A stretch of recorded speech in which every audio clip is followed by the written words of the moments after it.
Welcome back to Zinnia blogs. Zinnia ব্লগসের নতুন একটা সকালে তোমাদের সকলকে অনেক অনেক ওয়েলকাম।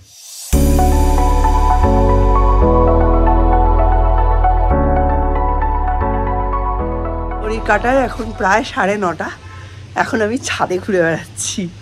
3 বছরে এই দৃশ্য মনে হয় প্রথম যে আমি 3 বছরে এই দৃশ্য মনে হয় প্রথম যে আমি ছাদে ঘুরে বেড়াচ্ছি 9:30টার সময়।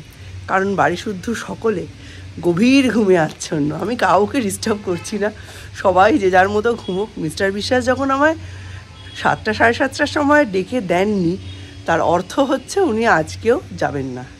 আর আজকে যাবেন না মানে আজকে আমার চাপ কম। তাই একটু পরে মিস্টার বিশ্বাস উঠে যান, তারও একটু পরে সৌর্যকে তুলব, ফ্রেশ করব, স্কুলে পাঠাবো। স্কুল থেকে বের করে তারপরে 12:30টার সময় নিয়ে যাব শালিনীর বাড়ি। চলো দিনটা শুরু করা যাক। আর ঠান্ডা পড়েছে, মনে হচ্ছে সব সময় ছাদে গিয়েই বসে থাকি। এখন আমার গায়ে সোয়েটার ফোয়েটার দেখছো না, কারণ দড়িতে ঝুলিয়ে দিয়েছি। বেশ খানিকক্ষণ ছাদে এসেছি আর একদম ইচ্ছে করছিল না সোয়েটার ফোয়েটার পরতে। বেশ গাটাকে মনে হচ্ছে রোদে বেশ ভাজা পোড়া করলে তবে শান্তি পাওয়া যায়। যাই হোক, মোটামুটি 30শে ডিসেম্বর থেকে কিন্তু খুব ভালো ঠান্ডা পড়েছে এবং এই সময় ঠান্ডাটা খুব দরকার, জানো তো। একটু একটু রোদও দরকার, ঠান্ডাও দরকার। ঠান্ডার সময় যদি ঠান্ডা না পড়ে, পৌষ মাসে যদি ঠান্ডা না পড়ে, কখন পড়বে বলো? আর আমার শ্বশুরমশাইও বলতেন মাঘের শীতে বাঘ পালায়। তার মানে হচ্ছে পৌষ মাঘ, এই দুটো দিন ঠান্ডা পড়ার জন্যেই তৈরি। এই সময় পরবো না তো দামি দামি উইন্টার ওয়্যার লোকজন পরবে কখন? আমি না হয় চৌহদ্দির বাইরে বেরোই না, বাকিরা তো বেরোচ্ছে রে বাবা। তারা কি পরবে? ওই প্রত্যেক বছর টেনে বাক্স থেকে বের করে এই 1-2 মাসের জন্য। সেটাও যদি না পরা হয়, ঠান্ডা যদি না পড়ে, তাহলে কখন পড়বে? আমি এখন ছাদে এখন গা হাত পা সেঁকছি। এই ভিটামিন ডিটা কিন্তু ভীষণ কার্যকর, কোথাও যাওয়ার হোক বা না হোক। আমি ছোট্ট থেকে সৌর্যকে তেল মাখিয়ে এরম ছাদে ফেলে রাখতাম, উঠোনে ফেলে রাখতাম। আমাদের ছোটোবেলাতেও আমাদের মা ঠাকুমারা এটাই করেছে, এটাই নিয়ম। তো আমিও এই সময় এখন যেহেতু কাজকর্ম নেই, আমি ছাদে রোদে গা সেঁকছি।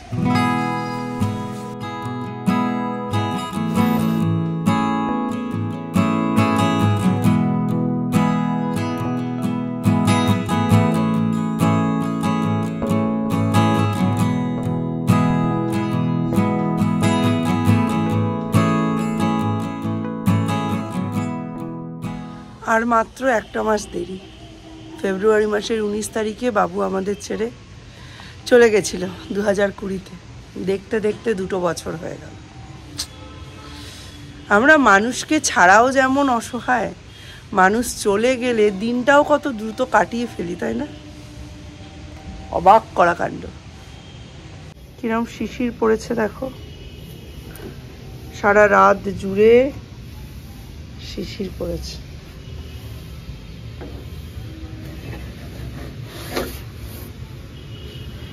ওই জন্যেই শীতকালে বাইরে যদি গাছ থাকে, মোটামুটি সপ্তাহে 2 দিন জল দিলেই চলে, বেশি লাগে না। এখন ফুলের সাইজ ছোট হয়ে এসছে, তাও নিরন্তর ফুল দিয়ে যাচ্ছে। শীতকালে এইসব রাস্তায় কত ক্রিকেট ব্যাডমিন্টন খেলা হতো। এখন বাচ্চারা সব মোবাইলে মুখ গুজেই শেষ। কমিউনিটিতে আমাদের 24 ঘন্টায় যে সাক্ষাৎকারটা বের হয়েছে, মানে আমাদের স্কুলের ফাউন্ডেশন ডেতে যে মাঠটা উদ্বোধন হয়েছে, সেই দিন বলেছিলাম না একটা সাক্ষাৎকার নেওয়া হয়েছে গার্জিয়ানসদের পক্ষ থেকে। সেই সাক্ষাৎকারটার লিঙ্ক দিয়ে দিয়েছি, আমার ফেসবুকেও আপলোড আছে। ফেসবুকটা ফলো করে নিও আর সাক্ষাৎকারটা অবশ্যই দেখো। বাবা আজকেও অফিস যায়নি, এবার আমাদের ক্যামেরা দেখে পালিয়ে যাচ্ছে। বা অফিস যাবে না? আচ্ছা উঠে পড়ো। কালকে রাত্রি 10টা থেকে ঘুমোচ্ছিস, আজকে 10টা বাজতে চললো। কে ঘুমায় শীতকালে 12 ঘন্টা? হ্যাঁ উঠে পড়ো। বাবার সঙ্গে স্কুলে যাত্রা। সকাল থেকে 3 ঘন্টার জন্য কারেন্ট অফ। কালকে মেসেজ এসছে। মধ্যিখান থেকে কি হয়েছে, আমার ফোনটা একটুও চার্জ হয়নি। আমার মনেই ছিল না প্লাগ ইন করে চার্জে দেওয়া রয়েছে, অথচ কারেন্ট নেই। তাহলে পিসির বাড়িতে দিয়ে আসলে হয়ে যেত। আজকে মিস্টার বিশ্বাস যাচ্ছেন সৌর্যের অ্যাডমিশন করাতে। তো চলো দুজনে মিলে যাই। বেশি দেরি নেই আজকে। এখন তো পড়াশুনো কিছু হচ্ছে না, খালি হচ্ছে বলেছে টিফিন খাওয়াবে, জল খাওয়াবে, ব্যাস ওইটুকুই হবে স্যাটারডে অবধি। কারণ ম্যাক্সিমাম লোকের বই টই নেওয়া হয়নি। আর এই যে এইরকমভাবে যাচ্ছি, বর না গেলে সেজে যেতে হয়, বর গেলে সেজে যেতে হয় না, এরকমভাবে যেতে হয়।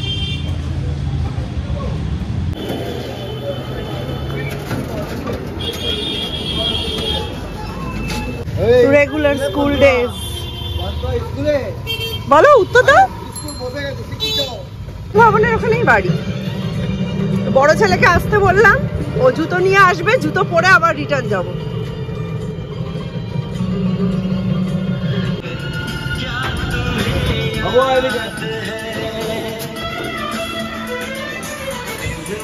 তাড়াতাড়ি আয়। স্কুল বসে গেছে নাকি? দীপ এসেছিল, জুতোটা নিয়ে পাল্টে দিয়েছি, পাল্টে নিয়ে আবার যাচ্ছি।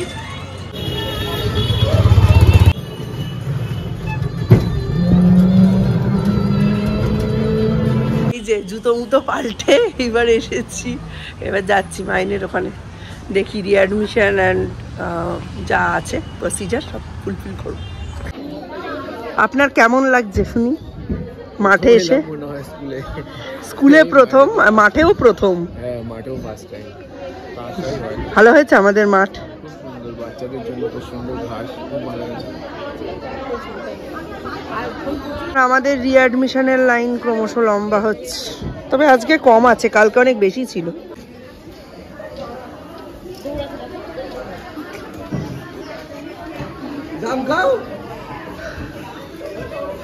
লাফাও লাফাও লাফাও লাফাও, হ্যাঁ আরো জোরে আরো জোরে।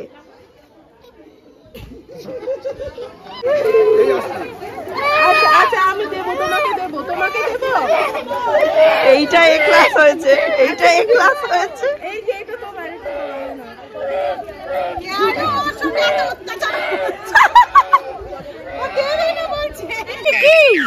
Happy new year, happy new year card. Srija তোকে থ্যাংক ইউ বলো। এই দুনি আমাকেও দিয়েছে, দেখো।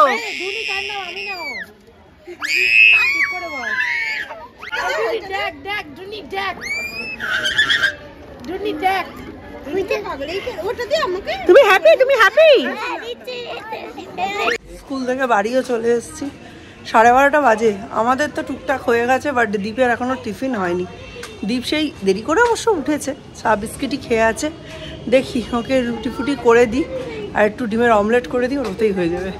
চলো তাড়াতাড়ি করে বাড়ি যাই। এখন রান্নার দিকে চলে এসেছি সম্পূর্ণভাবে। ঘড়ির কাঁটায় এখন বাজে প্রায় 1:45। আর মিস্টার বিশ্বাসের কাছে শৌচ করছে হোমওয়ার্ক, কালকে হোমওয়ার্ক করেনি, আজকে 4:45-র মধ্যেও চলে যাবে পড়তে। চলো দেখাই। 2 3 23। বিশ্বাসের কাছে তো পড়ে না, আমাকে খালি দেখলেই বলছো ও মা তুমি এসো, আমার ভালো লাগছে না। আজকে খুব সিম্পল রান্না, বেশিরভাগই করা আছে, ভাত আছে, ডাল আছে, হ্যাঁ মাছের ঝোল আছে, আর বাঁধাকপির তরকারি মাছের মাথা দিয়ে ওটাও আছে। তো এখন আমি খালি একটু আলু পেঁয়াজকলি ভাজবো, ডাল আলু পেঁয়াজকলি ভাজা আর মাছ দিয়ে সৌর্যের খাওয়া হয়ে যাবে, ব্যাস। আজকে এইরকম কাটিস খাওয়া। আলু শিম বেগুন পেঁয়াজ কলি যেটা তরকারি হয় না, খেতে কি ভালো লাগে। মিস্টার বিশ্বাস কিছুতেই খাবে না, ওনার তো সবজি সবজি খাওয়া উচিত, খাবেই না। আরে আলু পেঁয়াজ কলি ভাজা ছাড়া কিচ্ছু খেতে চায় না। এই মানুষের কি করে আমি ডায়েট চার্ট করব বলো দেখি, এত অশান্তি করে। কিন্তু এই যে যেটা ভালোবাসে কর্তা মানুষ, এই কদিন বাড়ি আছে, অফিস গেলে তো আর তার খাওয়া দাওয়া ঠিক থাকবে না, ওই জন্য এখন যেটুকু চায় যা চায় সেটাই করে দিচ্ছি। দেখেছো, এইটাতে খরচা বাঁচানোর জন্য, সময় বাঁচানোর জন্য বসানো।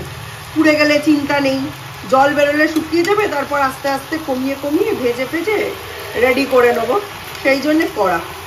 দেখো তাড়াতাড়ি হয়ে যাবে। আর ওদিকে সৌর্যকে মিস্টার বিশ্বাস তাড়া করেছে, মোজা পরে জলে নেমে যাচ্ছে, যা তা করছে। বাবার কাছে বসে এতক্ষণ হোমওয়ার্ক করলো, ভাগ্য ভালো মিস্টার বিশ্বাস আমাকে আজকে এই ব্যাপারে অনেক হেল্প করেছে। তো চলো আলু পেঁয়াজ কলিটা ভেজে বাচ্চা কাচ্চাদের নিয়ে একেবারে চলে যাবো ছাদে, আজকে ছাদে লাঞ্চ। 17 তারিখে দাদাগিরির এপিসোডটা দেখেছো? যদি না দেখে থাকো তাহলে এখনই বলে দিই, আমার যে সমস্ত বন্ধু বান্ধবরা নৈহাটি থেকে দেখছো তারা অবশ্যই রিলেট করতে পারবে আর কমেন্ট করে আমায় বলবে কে কে দাদাগিরি 17 তারিখের এপিসোডটা দেখেছো আর কে কে দেখোনি। নৈহাটি নিয়ে সকলেরই অনেক কনফিউশন। এখন তো একদম রিসেন্টলি বড় মাঠ শহর হিসাবে নৈহাটি খুবই খ্যাতি পেয়েছে, তবু নৈহাটি থেকে কিন্তু অনেক বিদ্বজন উঠেছেন যাদের মানে প্রচুর জায়গায় শিল্প সংস্কৃতি বিভিন্ন ক্ষেত্রে সঙ্গীত তারা ছড়িয়ে পড়েছেন। তবে নৈহাটির মানুষ হিসাবে আমরা কিন্তু অনেকেই একজনের কথা ভুলে গেছি, তিনি হচ্ছেন বিদ্যাধর ভট্টাচার্য মশাই। নৈহাটি আর ভাটপাড়া এই এরিয়াটাতেই উনি থাকতেন। 1700 খ্রিস্টাব্দে অম্বারির যিনি রাজা তিনি নতুন করে শহরটাকে প্ল্যান করার পরিকল্পনা করেন যে নতুন করে একটা সিটি প্ল্যানিং হবে, কিন্তু সেটা কিভাবে করবে, কারণ রাজ্যের সময় ভালো যাচ্ছিল না, শহরের সময় ভালো যাচ্ছিল না, খরা বন্যা শত্রুর মোকাবিলা এই সমস্ত ক্ষেত্র দিক দিয়ে দেখলে জ্যোতিষ চর্চার দিক থেকে শহরের সময় ভালো ছিল না। তখন ডাক পড়ে নৈহাটি থেকে বিদ্যাধর ভট্টাচার্য মশাই এবং উনি গিয়ে ওখানকার আমাদের ভাটপাড়ার যে জ্যোতিষ বিদ্যা তার সাথে মিলিয়ে দেন ভারতীয় স্থাপত্য ভাস্কর্য এবং নতুন করে বিদেশের সমস্ত বইপত্র অধ্যয়ন করে উনি পুরো অম্বর শহরটিকে প্ল্যানিং করেন। 9টা বর্গক্ষেত্রে ভাগ করেন, যেটা 9টা ব্লক হিসেবে পরিচিত। প্রত্যেকটা ব্লক একে অপরের সাথে ইন্টারকানেক্টেড ছিল রোডস দিয়ে এবং 20 ফুট উঁচু পাঁচিল নির্মাণের একটা প্রকল্প করেন।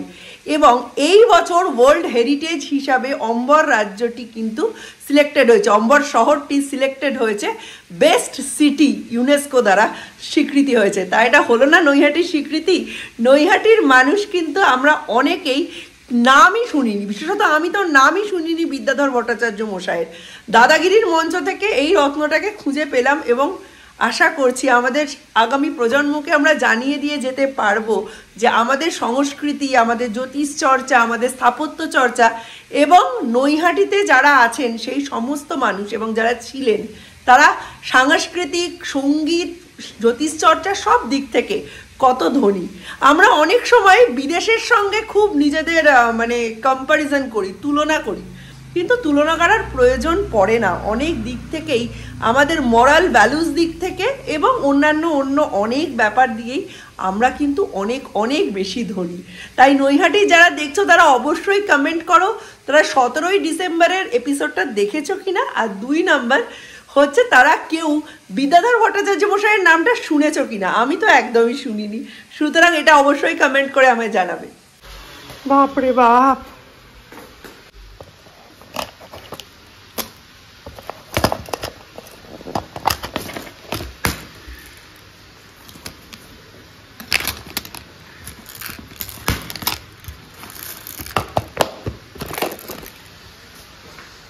স্কুলের ব্যাগটা গুছিয়ে বের করে রাখলাম। আর যে টিফিন বক্স, কি দিচ্ছ? পেন্সিল বক্সের মধ্যে ঢুকিয়ে দাও, আমি গুছিয়ে রেখেছি। চলো এটা একটু আলুর দম আমি আর সৌম্য দুজনে মিলে খেয়ে নেবো, রয়ে গেছে। এখন তো মিস্টার বিশ্বাসকে আলু দিচ্ছি না, সুতরাং এখন একটু ব্যালেন্স করে রান্না করতে হবে, বেঁচে গেলে কেউ খাচ্ছে না। আয় আয় তু তু খেতে দেবো দুদু, লেজটি তুলে নাচবে সুখে, হাসবে সোনার খুকু। দুধ ফুদ খাওয়ার ভাত দাও। লেজটি তুলে নাচবি না? লেজ নেই আমার। এ বাবা 11-এ উঠতে গেলে লেজ ম্যান্ডেটারি, লেজ না গজালে কেউ 11-এ ওঠে না। আচ্ছা তুই কখনো কোনো বিদ্যাধর ভট্টাচার্যের নাম শুনেছিস নৈহাটির? একটা শোনাবো গল্প তোকে, আর তোমরাও যদি ওই গল্পটা শুনতে চাও, আমার মুখ থেকে তো শুনেই নিলে, যদি ভিডিওয়ে দেখতে চাও ফেসবুকে আমায় ফলো করে দিও, ফেসবুকে দেখবে ভিডিওটার লিঙ্ক আমি দিয়ে রেখেছি। করে এক ঝলক ঘুম দিয়ে আমি চলে এসেছি। সৌর্য কিন্তু ঘুমায়নি, ও আবার গিয়ে একটুখানি ঘুমিয়ে নেবে। চলো পড়তে চলে এসেছি।